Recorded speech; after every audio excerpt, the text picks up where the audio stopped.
गांव के पुराने कच्चे रास्तों और पीपल के साए में बसा वह घर बाहर से जितना साधारण दिखता था, भीतर उतना ही रहस्यों से भरा हुआ था। लोग उसे मोहिनी ताई का घर कहते थे और उस नाम के साथ ही सम्मान, डर और जिज्ञासा तीनों भाव जुड़ जाते थे। मोहिनी ताई अपने जमाने की तेज तर्रार, अनुशासन प्रिय और कठोर मिजाज की औरत थी, जिनकी आंखों में अनुभव की चमक और अतीत की परछाइयां एक साथ तैरती रहती थीं। उनका बेटा देव शहर में पढ़ लिख कर लौटा था, विचारों में आधुनिकता और दिल में मां के लिए आदर लेकर। देव की शादी जब दया से हुई तो पूरे गांव में चर्चा थी कि सीधी सादी सुलझी हुई ये लड़की उस घर की रीतियों में कैसे ढलेगी जहां हर दीवार के पीछे कोई पुरानी कहानी सांस लेती थी। दया ने ससुराल की चौखट पर कदम रखते समय मन ही मन निश्चय किया था कि वह प्रेम, धैर्य और सच्चाई से हर कठिनाई पार करेगी, पर उसे क्या पता था कि यह घर उसे केवल रिश्तों की परीक्षा नहीं बल्कि एक पुराने राज की आग में झोंकने वाला है। शुरुआती दिनों में सब कुछ सामान्य लगा। सुबह की आरती, रसोई में खनकते बर्तन, मोहिनी ताई की सख्त आवाज में दिए गए निर्देश और देव का बीच बीच में मुस्कुराकर माहौल हल्का करने का प्रयास। दया हर काम पूरे मन से करती, सास की आंखों में अपनी जगह बनाने की कोशिश करती, पर मोहिनी ताई का व्यवहार अजीब था, कभी अचानक नर्म तो कभी बिना वजह कठोर। रात के सन्नाटे में दया कई बार देखती कि मोहिनी ताई घर के पिछवाड़े बने पुराने कमरे की ओर जाती, जहां ताला हमेशा लगा रहता था, और वहां से लौटते समय उनकी आंखें भीगी होती। दया ने देव से पूछना चाहा, पर देव हर बार टाल देता, जैसे वह खुद भी उस कमरे के सच से डरता हो।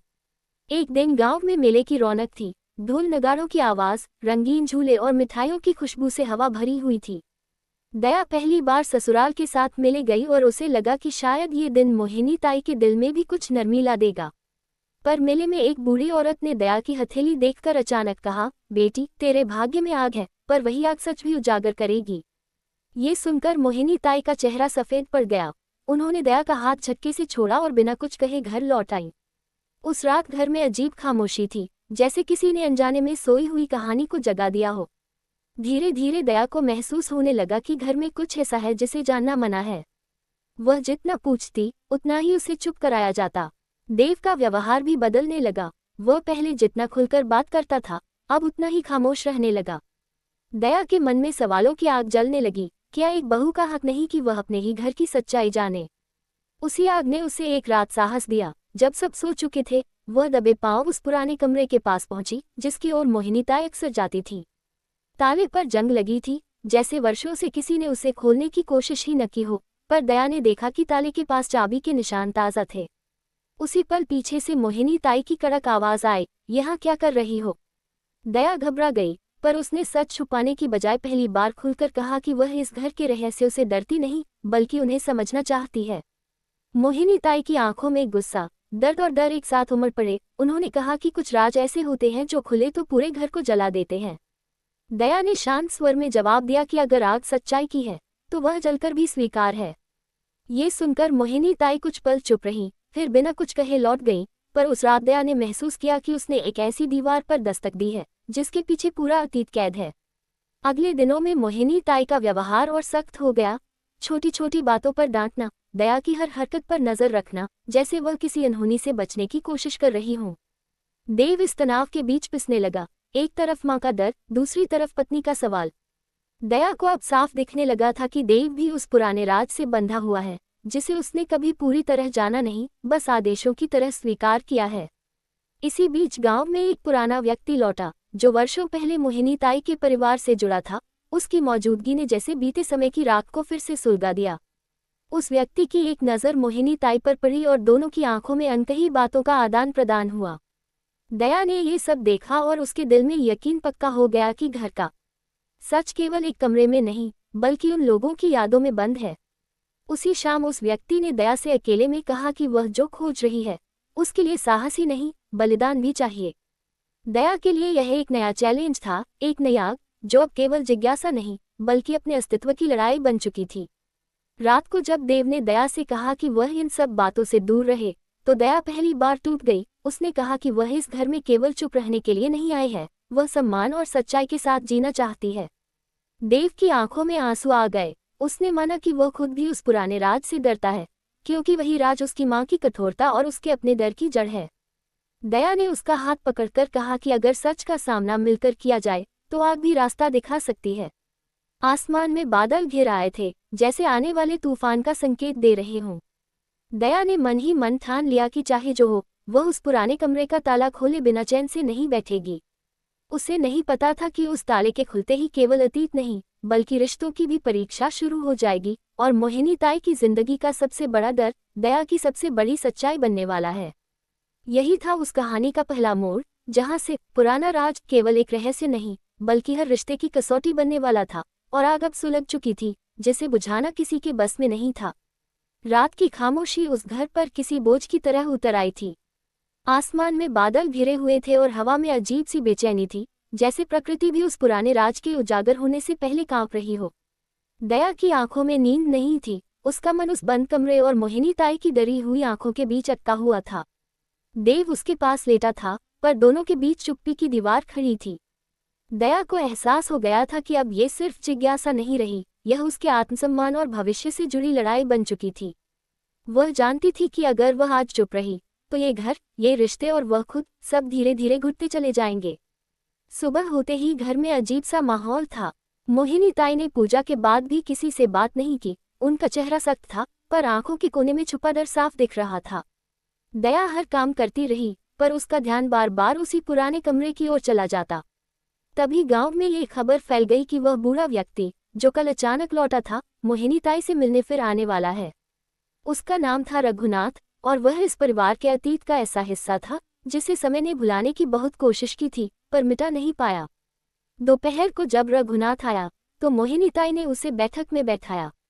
देव भी वहीं था, पर दया को रसोई में रहने का इशारा किया गया। दया चुपचाप रसोई में रही, लेकिन उसके कान हर शब्द पकड़ने की कोशिश कर रहे थे। रघुनाथ की आवाज भारी थी, मोहिनी, कब तक सच को बंद रखोगी? अब बहू आ गई है, घर आगे बढ़ रहा है, पर पुराना राज अभी भी इसी घर की नींव में दफन है। ये सुनते ही मोहिनी ताई की आवाज कांप गई। चुप रहो, अगर यह बात बाहर आई तो सब खत्म हो जाएगा। दया के हाथ से कटोरी छूटते छूटते बची। अब उसे यकीन हो गया था कि यह राज कोई छोटी बात नहीं है।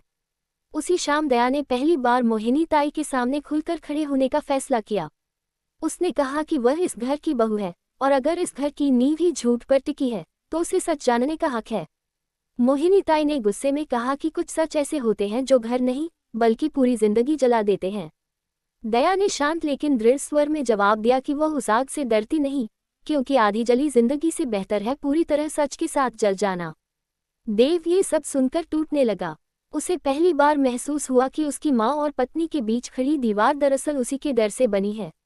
उसने रघुनाथ से सच बताने की विनती की, पर रघुनाथ ने कहा कि यह कहानी मोहिनी ताई के मुंह से ही निकलनी चाहिए, तभी उसका बोझ हल्का होगा। मोहिनी ताई चुप रही, जैसे शब्दों ने उनका साथ छोड़ दिया हो।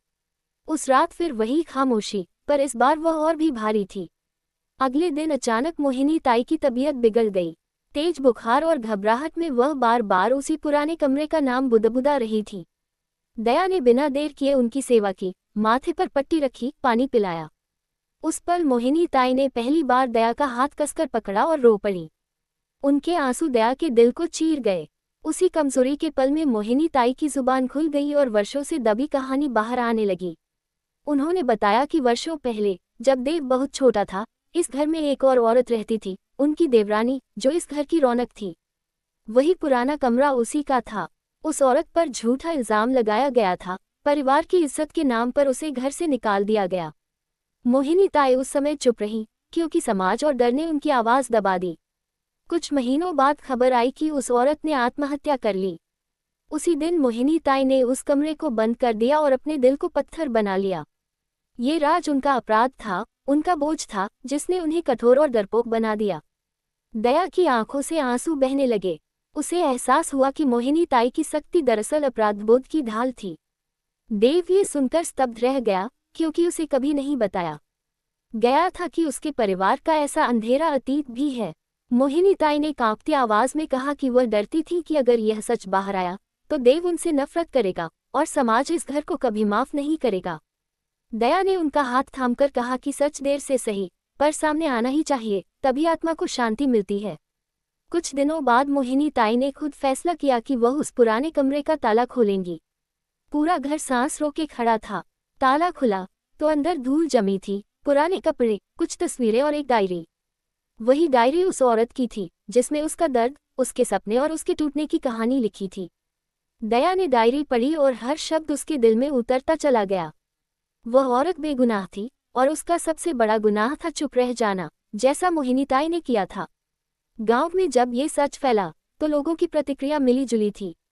कुछ ने निंदा की, कुछ ने सहानुभूति दिखाए। मोहिनीताई ने पहली बार सबके सामने अपने अपराध को स्वीकार किया और माफी मांगी। यह उनके लिए सबसे बड़ा चैलेंज था, समाज की आग में खड़े होकर सच बोलना। देव ने मां का साथ दिया और दया उनके साथ चट्टान की तरह खड़ी रही। उस दिन दया ने साबित कर दिया कि वह सिर्फ बहू नहीं, बल्कि इस घर की नई रोशनी है। पर कहानी यही खत्म नहीं हुई। उस डायरी में एक और राज था जिसने सबको हिला दिया। उस औरत का एक बच्चा था जिसे जन्म के बाद कहीं भेज दिया गया था। ये सच अब एक नई आग बनकर सामने आया। सवाल था, वह बच्चा कहाँ है, और अगर वह लौट आया तो इस घर का क्या होगा? मोहिनीताई ने थके हुए स्वर में कहा कि यही वह राज था जिससे वह सबसे ज्यादा डरती थी। दया ने उस पल तय किया कि वह उस बच्चे को ढूंढेगी, चाहे जो हो। यह अब केवल अतीत का बोझ नहीं, बल्कि न्याय की लड़ाई थी। देव ने उसका साथ देने का वादा किया। आसमान में फिर बादल घिर आए थे, पर इस बार हवा में डर के साथ साथ उम्मीद भी थी। पुराना राज अब पूरी तरह सामने आने को था और उसके साथ रिश्तों की असली परीक्षा शुरू होने वाली थी। आग अब भड़क चुकी थी, पर उसी आग में से एक नया सच, एक नई शुरुआत और एक नया भविष्य जन्म लेने वाला था, जिसकी आहट पूरे घर में गूंजने लगी थी। घर के आंगन में सुबह की धूप फैल चुकी थी, लेकिन उस धूप में भी ठंडक नहीं थी। बीती रात के खुलासों ने हर रिश्ते को झकझोर दिया था। मोहिनीताई बरामदे में बैठी थी, उनके चेहरे पर थकान साफ झलक रही थी, जैसे वर्षों का बोझ एक ही रात में उतर आया हो। दया उनके पास चुपचाप बैठी थी, बिना कुछ कहे, बस उनका हाथ थामे। देव दूर खड़ा ये सब देख रहा था, उसके मन में अजीब सा सन्नाटा था। माँ, जिसे वह हमेशा मजबूत समझता आया था, आज पहली बार इतनी टूटी हुई लग रही थी, और उसकी पत्नी, जिसे वह घर में ढलने की कोशिश करती एक साधारण लड़की समझता था, आज इस परिवार की सबसे बड़ी ताकत बनकर सामने खड़ी थी। डायरी में लिखे उस आखिरी राज ने सबकी नींद उड़ा दी थी। वह बच्चा, जिसे उस बेगुनाह औरत से छीन लिया गया था, इस परिवार का खून था। सवाल सिर्फ यह नहीं था कि वह बच्चा कहाँ है, बल्कि यह भी था कि अगर वह लौट आया तो क्या ये समाज, ये घर और यह रिश्ते उसे स्वीकार कर पाएंगे। मोहिनीताई के दिल में सबसे बड़ा डर यही था कि उनका अपराध कभी माफ नहीं होगा। उन्होंने कांपती आवाज में दया से कहा कि वह अब और लड़ने की ताकत नहीं रखती। दया ने दृढ़ता से जवाब दिया कि यह लड़ाई अब केवल मोहिनीताई की नहीं, बल्कि उस बच्चे की है जिसे बिना गलती के अंधेरे में धकेल दिया गया। रघुनाथ ने बताया कि बच्चे को शहर के एक अनाथालय में छोड़ दिया गया था, नाम बदल दिया गया था, पहचान मिटा दी गई थी। दया ने उसी पल तय कर लिया कि वह उस अनाथालय जाएगी। देव ने पहली बार मां के खिलाफ खड़े होकर कहा कि अगर सच को छुपाया गया तो यह अपराध फिर से दोहराया जाएगा। मोहिनीताई ने नम आंखों से बेटे को देखा और पहली बार महसूस किया कि डर ने उनसे मां होने का हक भी छीन लिया था। उन्होंने धीमे स्वर में कहा कि अगर उस बच्चे को वापस लाना है तो उन्हें हर सजा मंजूर है। शहर का सफर लंबा और थका देने वाला था।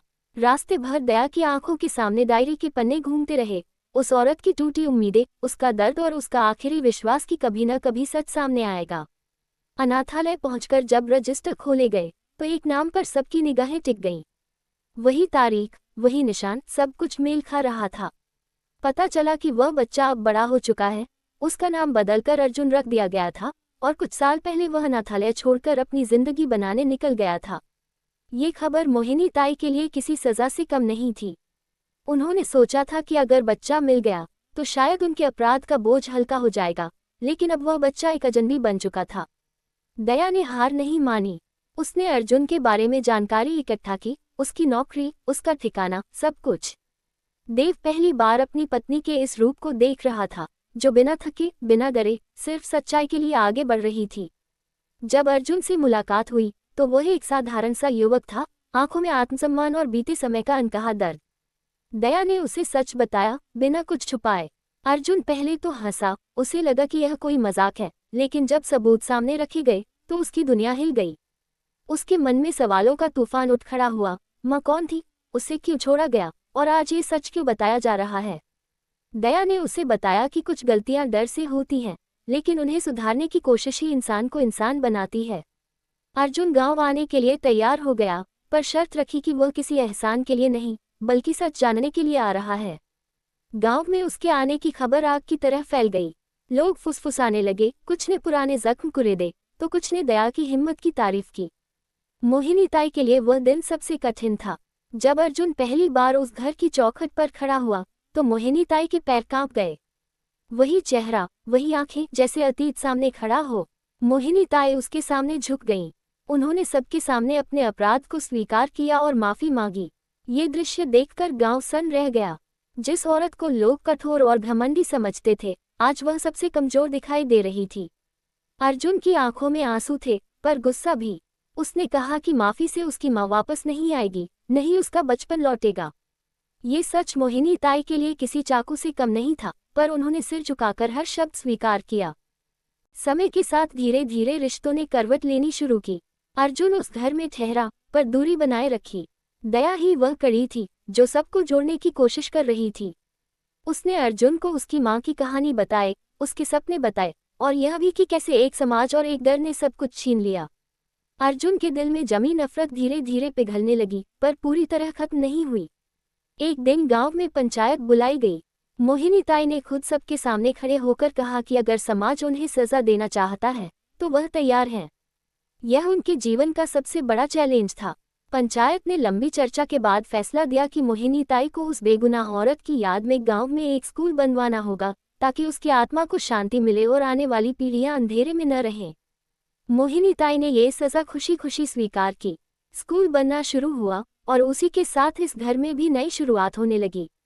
अर्जुन ने उस काम में हाथ बटाया। धीरे धीरे उसने महसूस किया कि उसका गुस्सा उसे ही जला रहा है। एक दिन उसने मोहिनी ताई से कहा कि वह उन्हें मां नहीं कह सकता, पर नफरत भी नहीं कर सकता। मोहिनी ताई के लिए ये शब्द ही बहुत थे। उन्होंने समझ लिया कि माफी एक दिन में नहीं मिलती, उसे समय देना पड़ता है। देव और दया के रिश्ते भी इस आग में तपकर और मजबूत हो गए थे। देव ने माना कि अगर दया ने सच का साथ न दिया होता तो वह हमेशा डर में जीता रहता। दया ने मुस्कुराकर कहा कि बहू होना मतलब चुप रहना नहीं, बल्कि गलत के खिलाफ खड़ा होना भी है। मोहिनी ताई ने पहली बार दया को गले लगाया और कहा कि उसने उन्हें इंसान बनाया, वरना वह पत्थर बनकर ही मर जाती। स्कूल के उद्घाटन के दिन पूरा गांव इकट्ठा हुआ। अर्जुन ने पहली बार सबके सामने अपनी मां की तस्वीर पर फूल चढ़ाए। उसकी आंखों में शांति थी। उसने कहा कि वह अपना अतीत नहीं बदल सकता, पर भविष्य जरूर बदल सकता है। उस दिन मोहिनी ताई ने महसूस किया कि उनके अपराध का बोझ पूरी तरह नहीं, पर काफी हद तक हल्का हो चुका है। सालों बाद वह घर फिर से हंसी से भरने लगा। पुराने कमरे का ताला हमेशा के लिए खोल दिया गया था और उसे एक यादों का कमरा बना दिया गया, ताकि सच कभी फिर बंद न हो। दया उस कमरे में खड़ी होकर सोचती कि अगर उसने डर के आगे घुटने टेक दिए होते तो ये सब कभी संभव नहीं होता। आग ने सबको जलाया जरूर था, पर उसी आग ने रास्ता भी दिखाया। पुराना राज अब केवल एक कहानी नहीं रहा था, बल्कि एक सीख बन चुका था कि सच चाहे जितना भी दर्द दे, उससे भागना और भी खतरनाक होता है। मोहिनी ताई ने अपने जीवन के आखिरी पड़ाव पर यह समझ लिया था कि डर से लिया गया हर फैसला किसी न किसी की जिंदगी जला देता है। दया के लिए यह सफर एक बहू से इंसान बनने का था और देव के लिए बेटे से जिम्मेदार पुरुष बनने का। जब सूरज ढलता और घर के आंगन में शाम उतरती तो उस घर में अब सन्नाटा नहीं बल्कि सुकून होता था। पुराना राज उजागर हो चुका था, आग राख बन चुकी थी और उसी राख से एक नई शुरुआत ने जन्म ले लिया था।